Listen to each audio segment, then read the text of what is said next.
Welcome back into another Friday edition of the Daft on Draft podcast. As always, we're here to break down week 12 of college football. And again, starting last week, we're gonna add in some bold predictions as well, two per person here between James and I.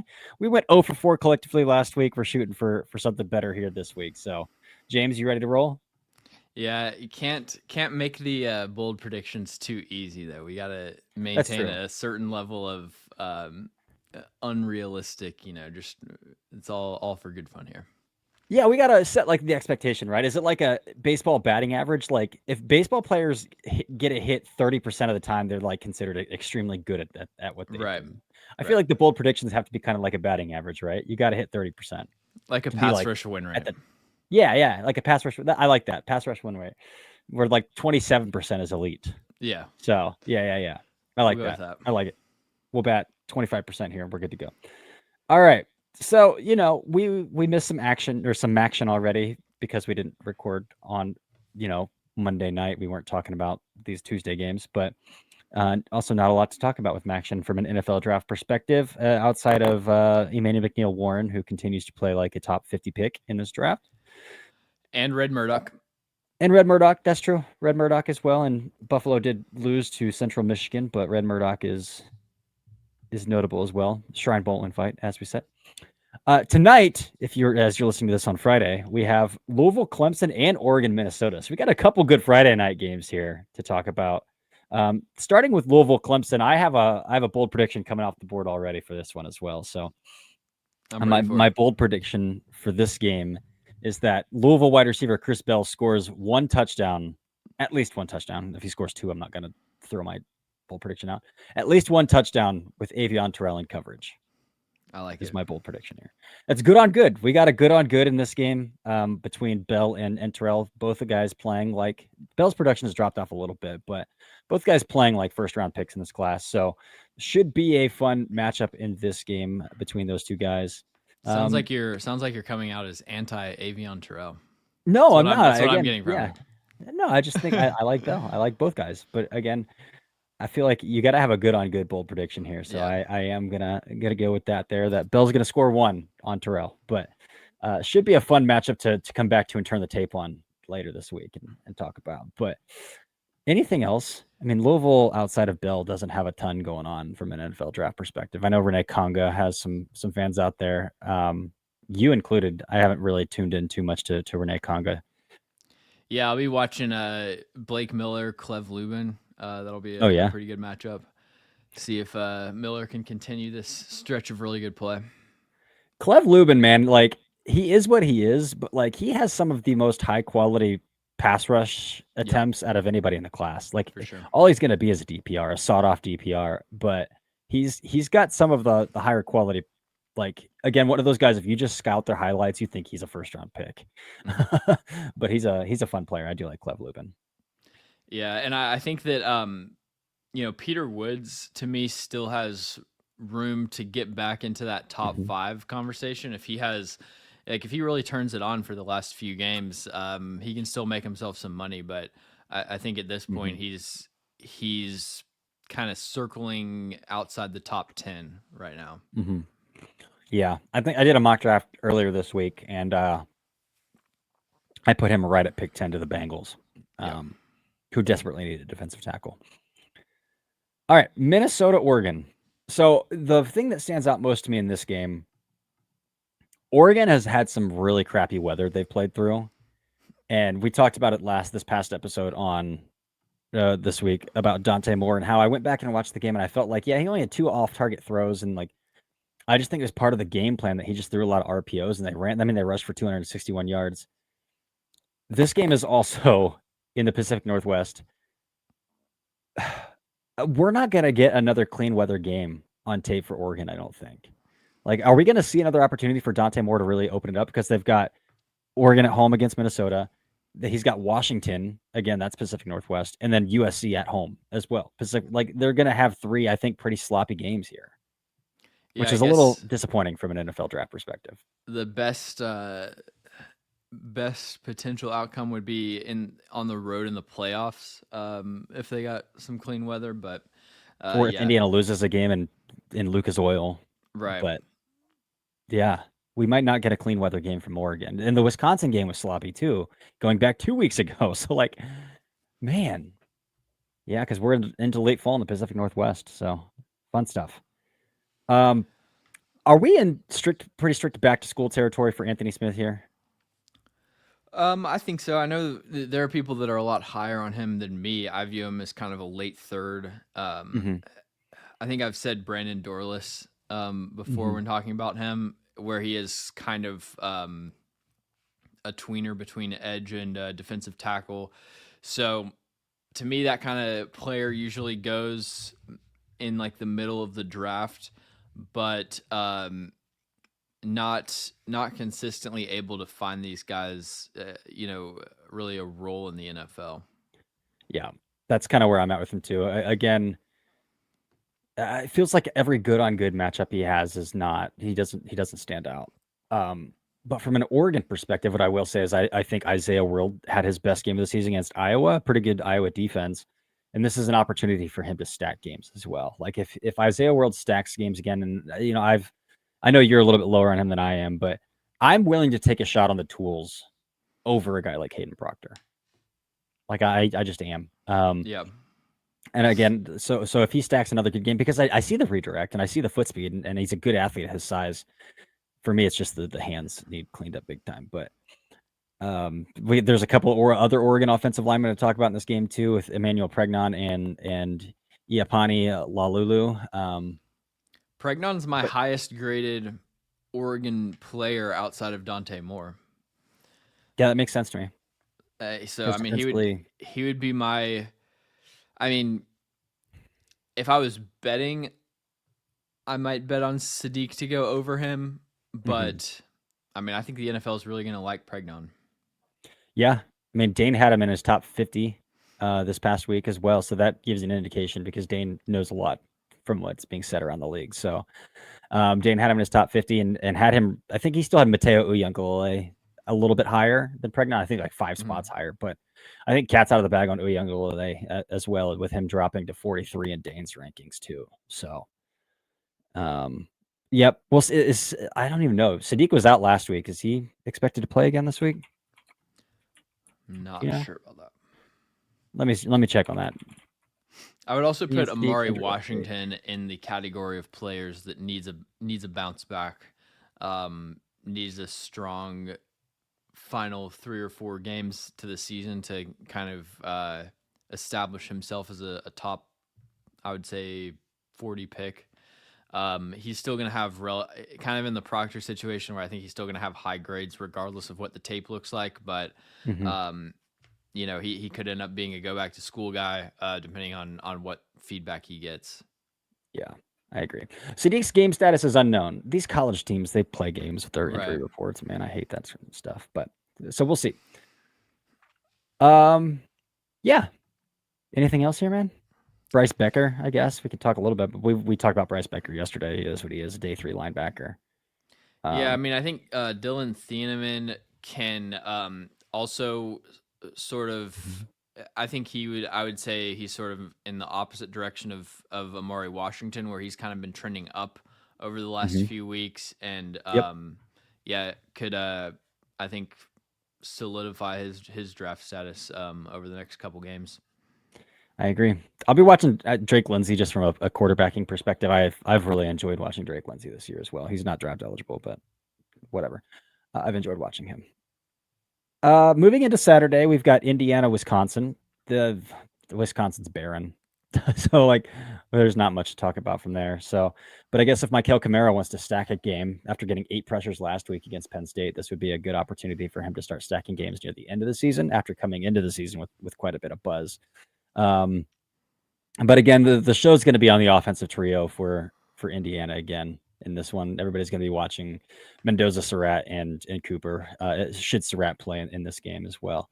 Um, Again, Carter Smith came in. There is number 50 on Dane's board this week as well. Dane Brugler's board with the Athletic. I just still have a hard time evaluating him because he doesn't have any true pass heads. But that conversation's been ad nauseum. But we could watch that as well. Defensively for Indiana is Aiden Fisher, Amari Farrell, the safety, D'Angelo Pons, the corner. I would put Lewis Moore, the safety, into that conversation as well. He originally went to Indiana, transferred to Ole Miss for a year, and then back to Indiana. But I mean, he's the most productive player on their Mhm. defense, but is an older prospect. I don't exactly know his age, but class of 2020. So I think Okay. that kind of caps him at day 3. But like the instincts are undeniable. Yeah, 6-year player for sure. All right.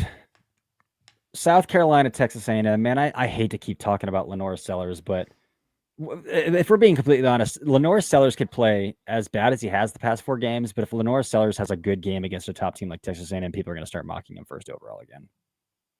Like Oh, that's just the first kind of overall. I thought you were I gonna think so. say Like first round. I mean, first round. I mean, he's still getting mocked I first don't. I round. don't He's read. I still in don't Dane's read top mock 15. drafts. So That's fair.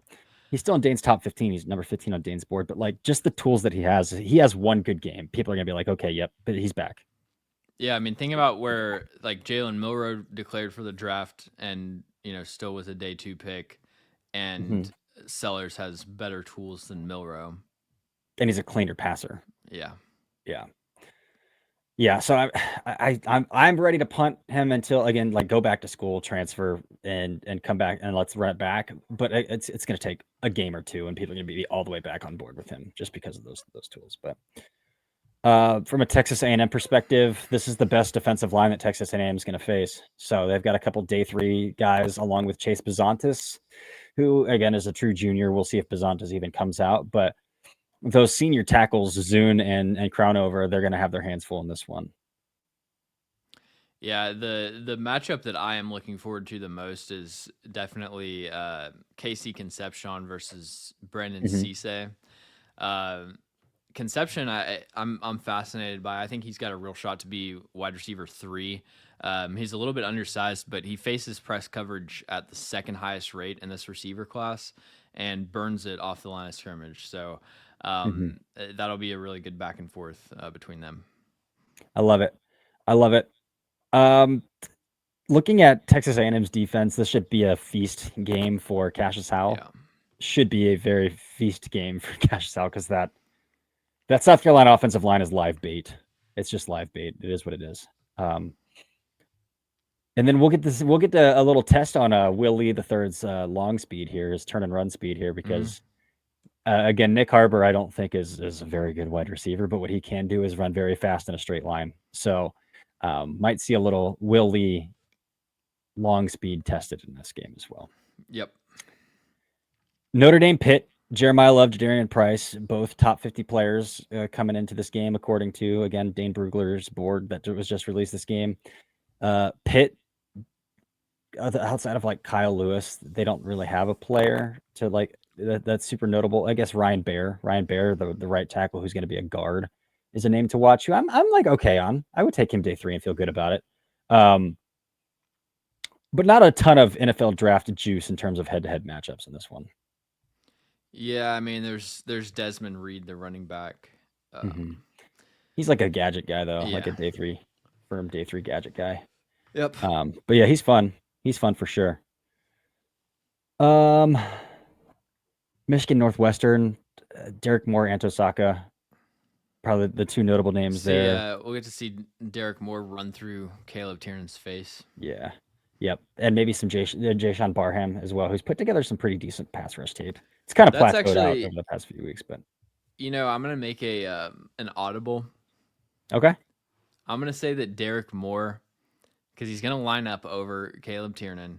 I'm Uh-huh. gonna say he gets a sack on Caleb Tiernan, and it's with a bull rush or a Ooh. long arm. Okay. It's power. I like that. We're going down to the nitty-gritty of the exact pass rush move he's going to Yep. use to win. Long arm or bull rush. Okay. I love it. I love it as well. Again, this is going to be a kind of a resume game for Tiernan as well because Barham and Derek Moore are both going to get drafted. Yeah. So they're both going to be players that are going to be drafted. So worth keeping an eye on in that regard. I don't have much else from this game. I think Antosaka is going to go is a pretty Yeah. firm back to school guy too at this point. Anto He's got to Saka, transfer. he's like the parallels between him and David Bailey. He's like a David Bailey a year ago, basically, is how I view Yeah. him. Yep. Yep. Go somewhere else. Tech might pay him. It might Did be you Tech. see? Did you see? I think I forget who said it. David Bailey's supposed to have between 34 and 35-inch arms. He looks like it on tape. Yeah. Wow. So he doesn't have verified measurables because he was a spring transfer window guy. Mm-hmm. So he didn't get, he wasn't at Texas A&M when the NFS guys went out there. Yeah. But I did have a scout tell me this week that his weight this past week was 247. So that's a pretty decent size for that man. Cincinnati, Arizona. I need to see a Brennan Sorsby bounce back just for my own mental health. I want to see a Brennan Sorsby bounce back game against Arizona. Arizona's got some solid defensive backs too with Genesis Smith and Traden Stukes too. So Yep. it's not necessarily a gimme game for Sorsby or these Cincinnati wide receivers in that regard. Yeah, Stukes was in consideration for a helmet sticker, but I had already given him one earlier in the season. Yeah. Yep. I like Cyrus Allen. Cyrus Allen in the loss to Utah had 2 catches for like 133 yards and a touchdown in that game. So Cyrus Allen, Louisiana Tech to Texas A&M to Cincinnati transfer. He's a very good one-trick pony, and that one-trick pony is taking the top off the defense. So he's a fairly solid player there too for Cincinnati. But that's about all I've got for that game. I do appreciate Evan Pryor a little bit too out of the backfield for Cincinnati as like their change of pace back there with Tyree Walker, but not much else going on in that game.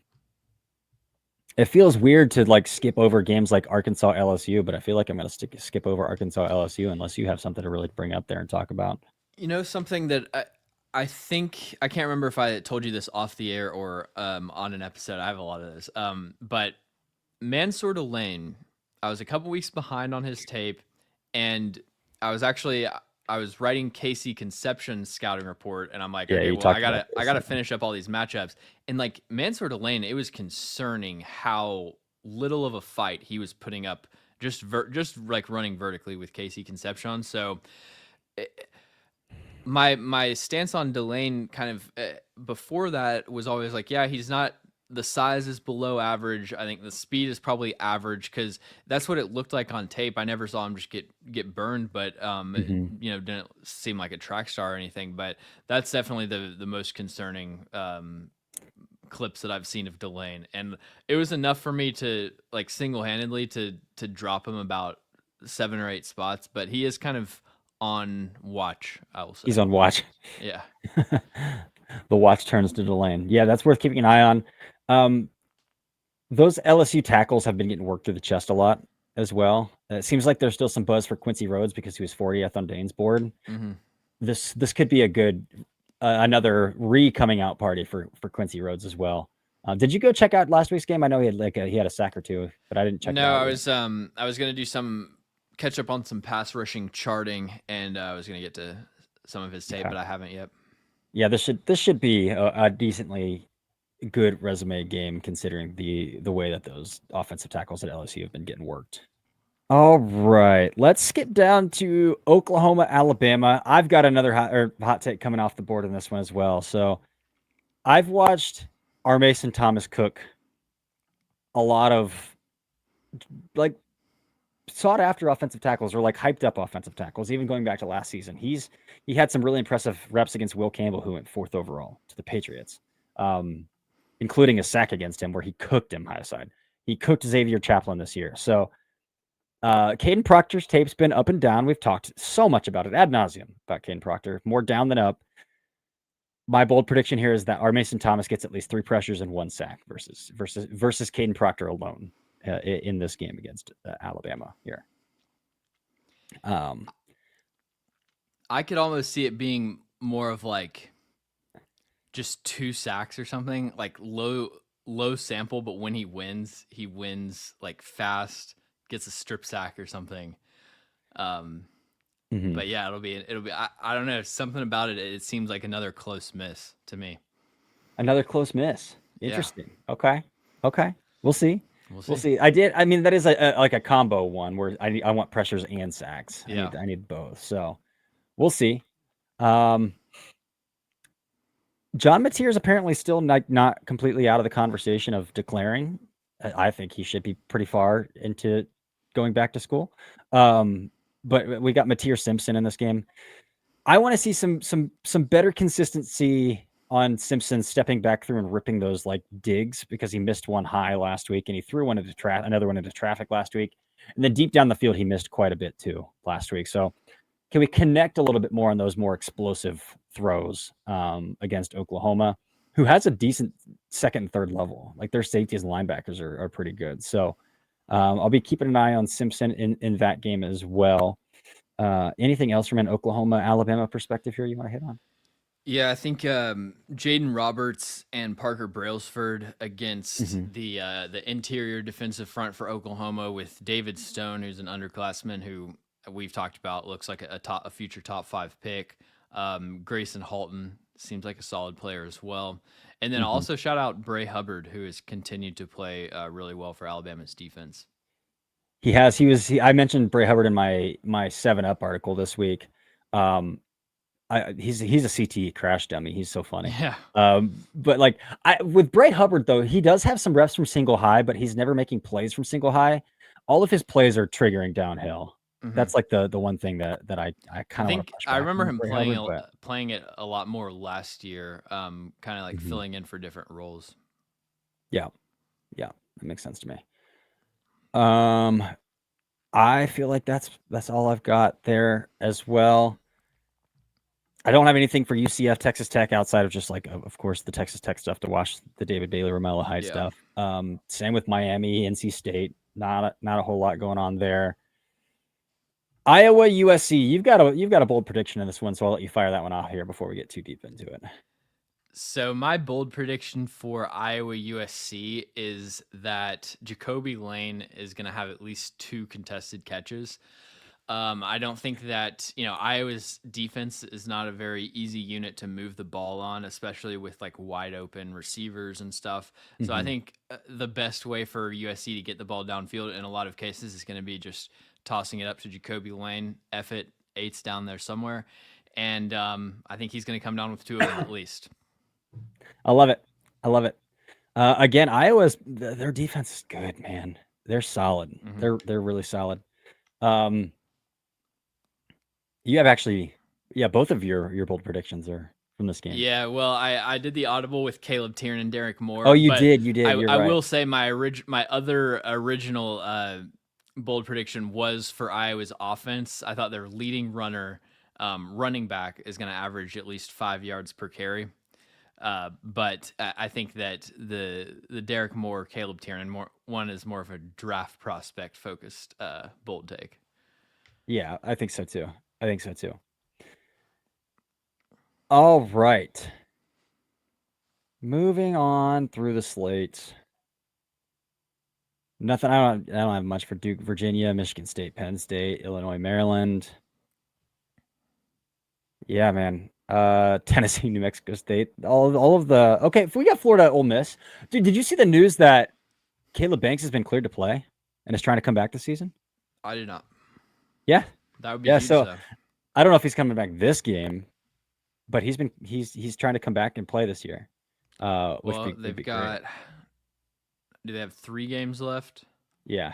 Against Ole Miss, Tennessee, Florida State. So, I mean, being back for that Tennessee matchup, Wendell Moe, that would be the one chance for any kind of NFL like one-on-one action.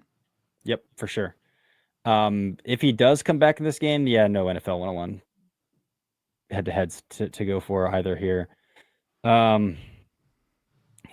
man, this is a little bit barren in terms of NFL draft matchups too. I would say Diego Pound versus Tyreek Sapp, but I think those guys are both squarely day 3 players. Have you watched Devin Moore, the corner for Florida? I've not. Okay, he's got like size and traits, I know, and he's gotten some buzz this year. I haven't checked him out. Okay, I'll have to keep an eye on that. I can't seem to quit Diego Pound, man. Like as far as a developmental tackle goes, like that's the guy I would want to grab into my room on day 3 and throw in there and try to develop, because again, he looks the part and he's got the foot speed of the part, but like the core and the hands are so bad. But like there's just something about Diego Pound that I can't quit. So I'll be watching him against those like Gums and Sapp, those other day 3 players for Florida's Mhm. defense as well. Utah Baylor. Baylor's defense is pretty bad, but this is just another game for Lomu Fano to keep stacking a resume. Again, there seems to be a lot of buzz about Lomu going back to school. Dane put it out this week in his article, and it's something that I had been somebody DM'd me about as well, who's close to the Utah program. That Lomu was considering going back to school. Again, I have also heard that he's up from 285 to 305 at play weight, which is awesome. Not just like he's putting weight on for the season, but that's his sustained play weight. Outside of the Utah offensive tackles, though, there's not a lot that I mean, Bryson I Washington's going to go back to school. I wonder as far as Lomu, like how much his performance in a potential second matchup with Texas Tech, I wonder how much that Mm-hmm. will can impact his decision, because like if he has a bounce back game and it puts out clean tape against David Bailey and Romello Height, Yep. then I mean you're looking at a really easy path to OT1 in this class. Oh, easily. Uh, the Big 12 is such a mess, man. We talk about it every week, but this conference just cannibalizes one another. So like I'm about to pull up the conference standings, and it's going to be a mess because I mean BYU just went down in dramatic. I mean they got smoked by Texas Tech, but right now it is Texas Tech, BYU, and Cincinnati are the three teams that are sitting atop, with Utah at 4-2, Houston at 5-2, Arizona State at 4-2. So like this division, this conference is still wide open, wide open. In terms of what could happen here at the end of the season, I think it's pretty easy to pencil Texas Tech in as that other team in the Big 12 championship game. But there's definitely a path for Utah to fight back through here, especially if BYU loses again. And I think BYU could very easily lose again. And Cincinnati and BYU have to play one another, so that could very well decide as well. Still down here at the stretch as well. So just a really wonky conference, man. It's funny, like we talk about how the Big 12 doesn't have good pass rushers, but I think you can say a similar thing about tackles. Like BYU's left Mm-hmm. tackle Jota, Jada, yeah, he started getting hype and then had like a 5 PFF grade against Texas Tech, which kind of is like what happens where it's like you don't face any good competition. So it's like everything yep, aside from the Texas Tech matchups, who yep, knows? yep. I agree. And then if Utah wins the Big 12, like they go in and they win, then you're going to get a playoff game, and then you have the chance at playing another potential top edge rusher, or a stronger level of competition, I should say. So there's a lot on the line for Utah, a lot on the line for those offensive tackles, but we're not going to really see it against Baylor because that Baylor defense is atrocious. Ohio State, UCLA, not much to even talk about there. Texas, Georgia would be the next big matchup to talk about. But even from an NFL draft perspective, man, both these teams are sitting a little rough. CJ Allen, Christian Miller, obviously the two guys to talk about from the Georgia defense. But Texas and Georgia both lack a top end talent in this year's draft class. Yeah, so I'm fully caught up on Georgia defense after watching CJ Allen, and I do really like Christian Miller. He's my 30th ranked player. Mm-hmm. He gets like pancaked way more than I would be comfortable with for a player that doesn't have like a refined pass rushing, Mm-hmm. skill set. Uh, he can just get like assaulted off of his anchor. So how do you reconcile he's my 30th ranked player with he's a Well, defensive tackle who's on the ground a lot? I think that so I don't think the class is very good. Well, Number that's fair. one, I think he's a great athlete. Um, I think that his pass rushing production is limited because a lot more because of Georgia's scheme than his ability. Like whenever Mm-hmm. because he's read stepping like so much and he isn't just like firing off the snap. Almost all of his true pass rushing reps are starting like 2 seconds into the play. And so you see his ability to like quickly transition from run defender to pass rusher, and that's where you see the hand usage, the explosiveness to win the edge.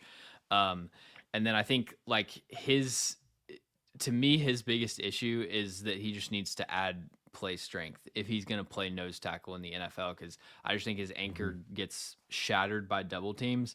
Um, but I don't know. I think he is incredibly talented. It's just kind of like a he's to me a bit of a tweener between three tech and nose tackle. Yeah, I would agree with that as well. And then Dalen Everett, like I gave him a mid 7th round grade, and I think he I've should never probably move seen to it. safety. Mm. He's 97th on the consensus board, but probably the slowest corner in this class that I've watched. Just consistently gets beat vertically. And he falls in like he has he drank the same potion or the same poison that every Georgia corner drinks, where he just can't find the football. Yeah. Tyson Campbell, Keely Ringo, they like all of these Georgia corners just can't freaking locate the football in the air. But yeah, I think that's about it there as well. Dude, that's it. And we can talk about Missouri, Mississippi State if we just want to gush on Jeremiah Trotter or Josiah Trotter for another 30 seconds. But in terms of NFL draft matchups, that's about what we got. That's about what we I got. think that's it. A tight 30 on this episode. All right. Well, we will be back next week. Helmet stickers, breaking it all down. Again, should be a lot of fun. I'm excited that the quarterback games are pretty spread out here. It's going to make charting this week a lot easier. I can get some stuff done on Friday or Saturday from those Friday games where there's 2 quarterbacks to chart. So, but that's going to be it, man. Enjoy your weekend of football. We'll see you next week. This has been another week of the Daft on Draft podcast. See ya.